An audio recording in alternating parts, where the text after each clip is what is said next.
This is Chanel Bunger with the Becker Private Equity and Business Podcast, and today I'm thrilled to speak with regular guest Matt Wolf of RSM, who joins us today to discuss return to office mandates and whether or not these affect productivity in businesses.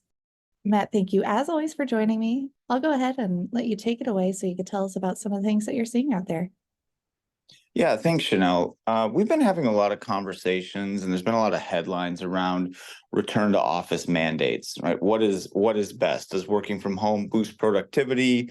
Does it hinder performance? What does that look like? We earlier this week had some comments from the Fed that said, hey, at a macro level, we don't see productivity boosts from work from home, at least not maybe that what we would expect. And I don't know that that's necessarily an indictment of work from home. We also have a really excellent study out of Stanford that's looked at performance of public companies over the past few years and kind of controlled for work from home mandates or not, which found that returning to the office doesn't generally, put a company back on its growth and margin goal trajectory. It's not necessarily a panacea.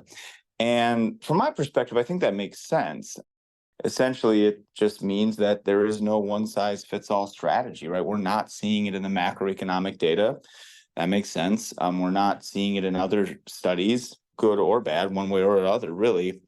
And that makes sense too, because as we navigate the new challenging operating environment, I think the solutions are going to look different, right? For different companies, different teams, even different individuals in terms of what makes the most sense, whether being in office, remote, or some sort of hybrid.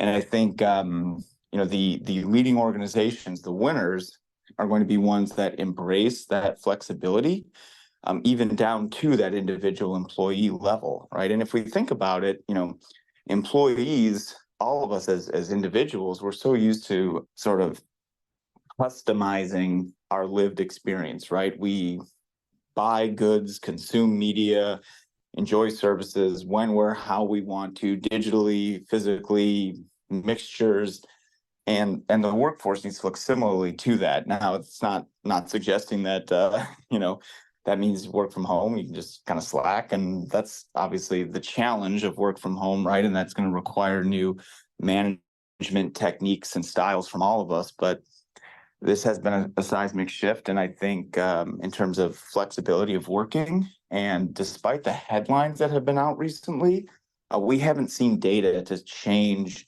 the idea that we need to embrace that flexibility and that customizability to attract and retain top talent, which is the ultimate key to hitting financial goals. Got it. Well, Matt, thank you as always for joining me today on the Becker Private Equity and Business Podcast. It's always a pleasure. Thank you. Thank you.